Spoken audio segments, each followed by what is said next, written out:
Good afternoon, everyone. Good morning to some. Welcome to this week's edition of It's Worth a Shot. We'll just give everyone a few moments to join us from the waiting room and we'll get started.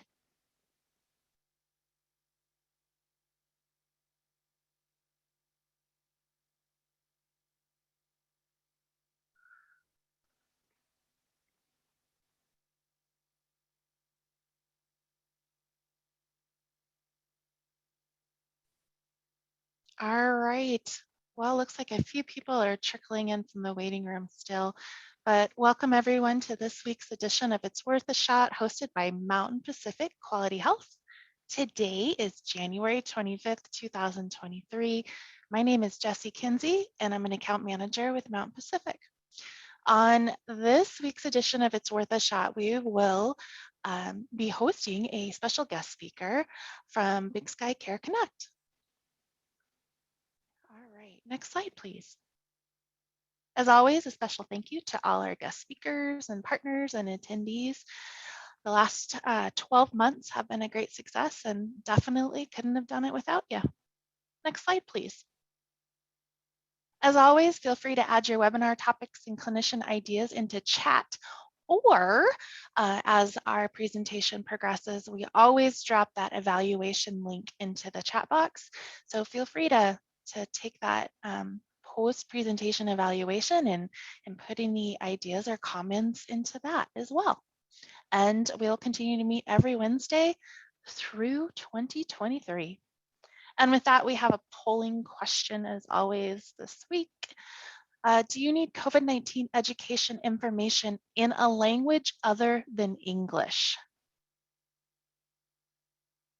And we'll see if we can get a handful of responses here. And if you select yes, would you mind dropping that language into the chat box, please?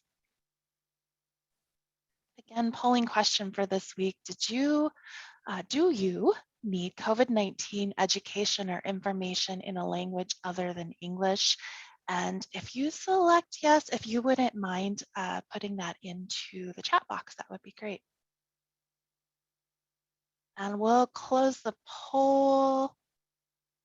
We'll go ahead and close that out. Thanks, Mary. Looks like a handful of folks selected yes. So again, if you just take a moment and drop that language in the chat, then we can do some follow-up. Thank you, guys. And next slide. All right. So as usual, we'll take a little glimpse at the weekly influenza snapshot. Great news, wonderful news as we look at this last data capture period. Seasonal influenza activity continues to decline across the country, and we actually have 3 regions we're below their outpatient respiratory illness baselines. First time since last fall. So that's great news.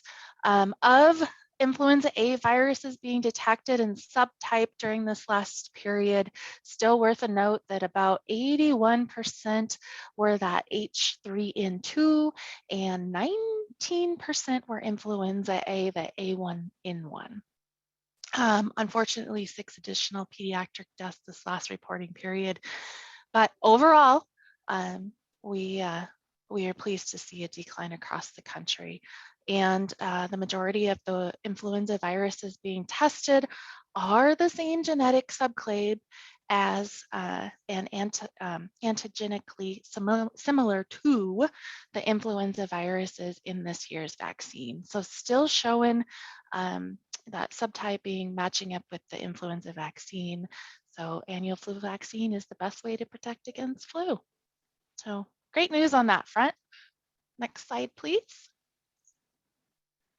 So with that, as we take a look at our weekly COVID-19 snapshot, decline in cases, still some inconsistency as far as trending with deaths. And CDC is making comment that there is some fluctuations in data as related to delays in data. So we're still seeing some inconsistency as far as trending. Decrease in hospitalizations and vaccination rates as far as the population that has received an updated booster, still hovering right around 15.3%. couple updates just to share forward as we talk about the COVID-19 snapshot and the CDC dashboard. Last week, the CDC did release 3 new tools that allow folks to look at hospitalization and emergency department data and compare those trends in their communities. I'll drop that link in the chat for you, but essentially the CDC released a COVID data tracker specific to hospital capacity, specific to surveillance. So for interactive dashboard that displays how many of those hospitalizations are respiratory virus related. And lastly, a dashboard that takes a look at those ED visits, those emergency department visits, and how many of those are respiratory related. I wanted to share these forward just as you look at maybe response to outbreaks in your community or preventative plans for your communities. You know, kind of a neat tool, these three tools that were recently released. So again, I'll drop those in chat for you. With that being said, next slide, please. Last week's questions and answers, we had a really good question come up that I just wanted to pull forward to share with everybody. The question was, do employees that do not receive a booster dose, employees that don't get boosted with the COVID-19 vaccine, do we still need to do exemptions for that individual? And the answer is within the QSO memo, the 2302 all dated October 26th.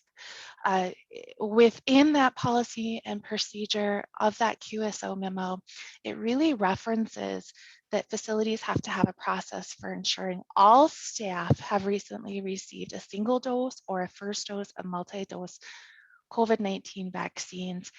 And as you continue through that referenced material, the CDC says those that are not fully vaccinated are required to have an exemption. So when you look at the definition of fully vaccinated, that is different from up to date. We would expect that, you know, hopefully we see some continued guidance on this as the booster doses are continued to be encouraged. But the bottom line is the exemption is just for those that are fully vaccinated, those that have received their primary series. So early on, that 1-dose shot or those 2-dose primary series. Any questions on that, just let us know. But again, we'll keep all this into the slides too. So next slide, please. So with that, we'd like to introduce our guest for this week, Jack Daniel with Big Sky Care Connect. He's the Director of Marketing and Partner Success. Jack, you have the floor. Thanks for being with us today. Well, thanks, Jesse. Thanks to you all for inviting me here today. Yeah, I'm Jack Daniel. And the story behind that is that, you know, I was born, my given name is John, and I went to public school my whole life and was John. When, in between freshman and sophomore year in high school, my family and I moved, and as part of that move, I started going to a Catholic all-boys high school. 5 days after I started at Toledo St. John's, my Catholic buddies made me Jack Daniel, and I've been Jack Daniel ever since. So the fact is that my Catholic friends gave me that name. It stuck. Two other kind of background bits of information. One is, wanted to let you know that I graduated Miami University, Ohio in '87 with a marketing degree. I also was a social work minor, and as part of that minor, I needed to serve a clinical site. My college roommate's mom worked in a retirement community, so I did my clinical rotation in a retirement community in Cincinnati, and that's when I fell in love with long-term care. Most of my professional life, which started in 1987, has been as a nursing home administrator. I'm still licensed, but a lot of my career has also been in sales and marketing, so I've kind of had a hybrid of those roles. Almost all of it's been in long-term care or other healthcare segments. So I know long-term care pretty intimately. Big Sky Care Connect. I think you can go to the next slide, Mary. Big Sky Care Connect is the state designated health information exchange. HIE is the acronym for Montana. Don't know if you all already know that or not. We are the 49th state to have established an HIE. Decades ago, CMS spearheaded an effort to try to mitigate the challenge of a healthcare industry. Long-term care knows this problem quite well, but a healthcare industry that's faced with a dilemma of electronic health record systems that are disparate and varied and many. There are very few industries where the software component of the industry has so many different vendors, right? So there's all these EHRs out there. Problem is they don't communicate to one another. So what CMS decided decades ago to try to mitigate this issue was for each state to establish one or more HIEs, and then ultimately for every state then to collect those patchwork of HIEs into a national network. The advantage being if I'm taking my mom or my resident to a specialist, or 2 or 3 or 4 that aren't in my primary care doctor's system, healthcare system, and they use different EHRs, there will be a single point at which a portal, if you were, where all those different practices and providers can access that resident or that patient's chart. So that's the whole premise behind the health information exchange that's going on across the country.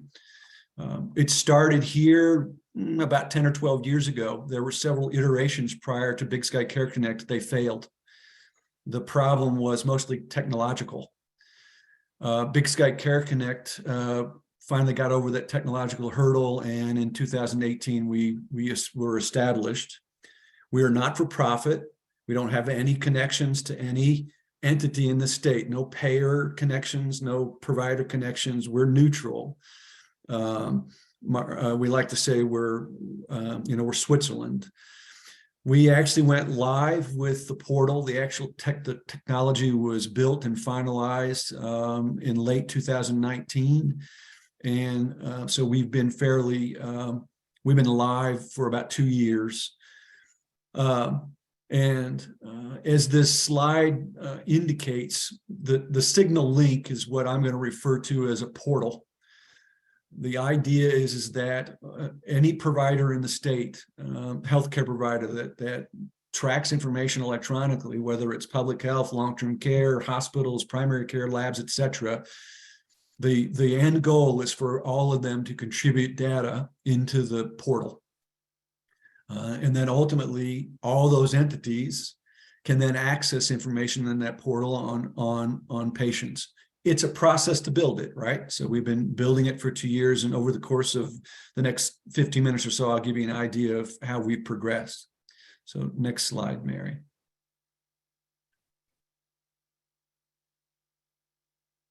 Yeah, I think there you go. So I'd go ahead and click it all the way through. So yeah, there you go. Keep going. So this gives a visual representation. Again, the clinical data repository, I think that may be the last click, I think. Yeah, good, thank you. So the clinical data repository is what we refer to as the HIE, or the portal. There's information coming into it right now. Medicaid is a big partner of ours because they're motivated to use the portal, because unlike almost any other healthcare related entity in any state, frankly, let alone this state, they have to deal with every single provider in the whole state. So they literally have to deal with dozens of electronic health record systems, none of which do they actually electronically connect to, right? So they're partners, they're willing partners and active partners of ours. So a year and a half ago, they entered 3 years worth of retroactive Medicaid claims data into the repository. Nothing financial, it's all clinical. So they're a big partner. So that happened a year and a half ago, which means there's now 4.5 years worth of Medicaid patient information in the repository. We receive clinical data from our current participants, our provider participants. I'll show you a list of those later. Those are the major hospitals, those are clinics. And then eHealth Exchange is information that is going to be coming through to the portal from other states. That's the way that we will connect to nearby states, predominantly the way we will connect with nearby states. Dr. First is a vendor that tracks and collects information about scripts, medication. That information goes into the repository. So that's mostly, as it stands currently, that's the information that's being entered. That's the sources of the information that are being entered into the repository. From that, people who use or can access the repository, hopefully someday that will be you all, you can then access information about a patient that resides in the repository. Most of the use we think is going to be provider use, case management, pre-admission reviews, care management, et cetera, right? There are other things that we can currently do with that data. We're constantly growing the benefits and the use cases of our offering, but right now these are our current offerings. Patient event notification is one that I think would be of interest to you all. If, say, for example, there's a clinic that has 10 procedures in a week, and they want to track the patients that had those procedures after those procedures to make sure that they get notified of any event, those event being an admission, a discharge, or a transfer to a hospital or an ED. They can send us confidentially and on a secure line of communication, send us those patients. And if those patients have an ADT event, we will notify that provider partner. So that's the patient event notification feature. We also now can show diagnostic images. So in addition to radiological reports and diagnostic reports, providers can actually begin now to view the actual image related to those reports. We also now have the ability to generate data analytics for pop health and value-based metrics. So I know that was a lot of information to share. That's the framework that we of our current offering. With the number of participants is growing every day, and the use cases that we are working on, patient event notifications, diagnostic image, data analytics, those are in progress constantly at our corporate office. So next slide, please, Mary. So if this is a good reference for you, there's a lot you can find out about us at our webpage. So that's the webpage down there, mtbscc.org. There's a lot of facts on there. There's also a map, and that's an interactive map. You can sort it in any number of ways. You can search for a specific clinic. You can search for types of clinics. And then you can also just use the map. And when you click on one of the flags there, it will take you to that particular provider's information. Next slide, please. We now have 91 organizations that have signed up. Almost all the major hospitals have signed up. The two that are remaining are Bozeman Health. They want to wait till they're done with their conversion to Epic. That we hope that'll be mid-year, that they'll be ready to sign up with this. They're on our board, so we know that they're going to sign up. It's just a matter of they're getting through that Epic transition. The other slow to adopt hospital system is Benefits. We're working on them. They kind of operate to their own tune, but we're working on them. But all the other major hospital systems are in. Billings, SCL, Logan Health, Providence is signed up. They'll St. Pat's, and then all their affiliate sites will be live, we think, within a month. Of those 91 organizations, they're represented by 385 different locations, right? So there's actually quite a bit of information right now going into the portal. Next slide, please. And then this just gives you an idea of where we've come since January of 21. The message growth has been exponential. If you were to become a partner of us today and sign on with us and then go into the portal to try to find information on a particular patient, depends on your geographic location, right? If you're in Great Falls because Benefice isn't with us, the odds of you finding something wouldn't be as good, say, if you were in Billings or Missoula. But that information is growing exponentially. Next slide. This just gives you a snapshot. This and the next slide gives you a snapshot. Again, you can find this on the website. Next slide, please, Mary.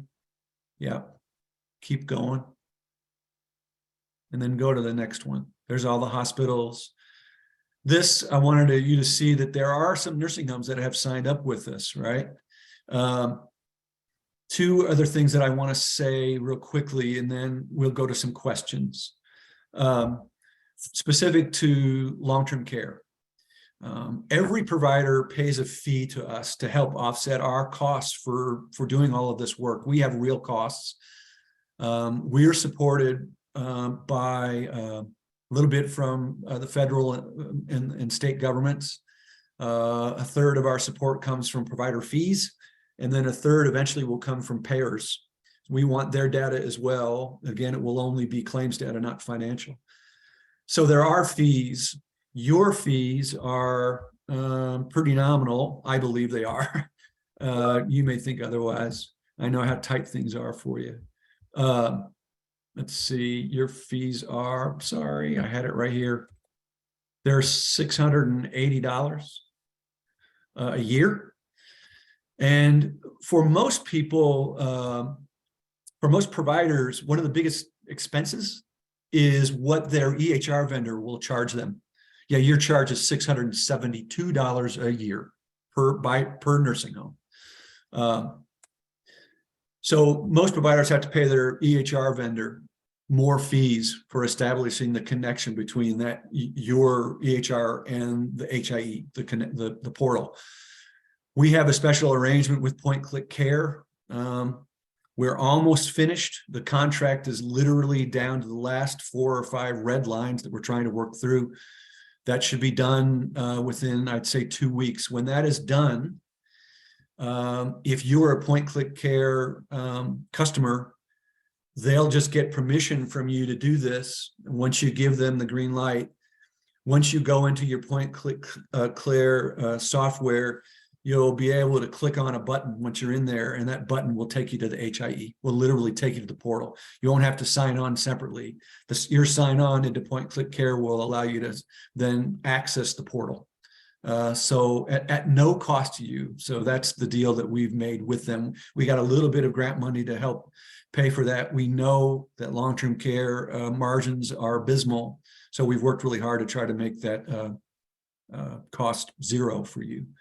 So that's coming. So I'm wondering if I should stop here, Jesse, for questions. Yeah, thanks, Jack. I'm looking through the chat. I don't see any questions in chat, but I do wonder, what does expansion look like as far as servicing other states? Yeah, so as far as other states go, so if a state is part of that eHealth exchange, it's simple. So eHealth exchange is a hub that's allowing state HIEs from all across the country a single hub in which to access the other states, right? So Wyoming is eHealth exchange. So we're already connected to Wyoming through eHealth exchange. Idaho is not. So neither is the state of Washington, I believe. So in those states, we need to establish a direct connection with them. I'll get back to you, and you can share next month with these folks where we are with the other nearby states. Sure, thank you. Yeah. Thanks. Any questions? Feel free to come off mute or drop it in chat. Yeah, I'll just interject while you all are thinking or getting up the courage to ask your question. I know as a former nursing home administrator that access to pre-admission information on a referral is very challenging, right? Whether they're Medicaid or coming from the hospital or the community, the portal will make a huge difference in that regard. Even if only half the time you're finding the patient that you're potentially going to admit, you could find, their demographic information, their most recent hospital visits, potentially medication. There's a lot you might be able to find for them. As the portal evolves and more providers participate and contribute data, it's much more likely then that you're going to find quality information about almost every patient that you try to find information on. And again, the portal, ingest information from all these different systems, regardless of their EHR platform. So you don't have to worry about those kind of communication and interoperability challenges. So I'm pretty excited about this for my friends in long-term care. I think it can make a huge difference for you all. And then there's that discharge, right? And then you're not sure what's happened with your former resident. You could subscribe to the patient event notification. Again, that's not an additional cost. That's a core service of being a Big Sky Care Connect participant. You then could track that individual and you'd be alerted if they had any admission, discharge, or a transfer to a hospital or to an emergency department. Pretty big deal, I think. I would say so. Yeah. I would say so.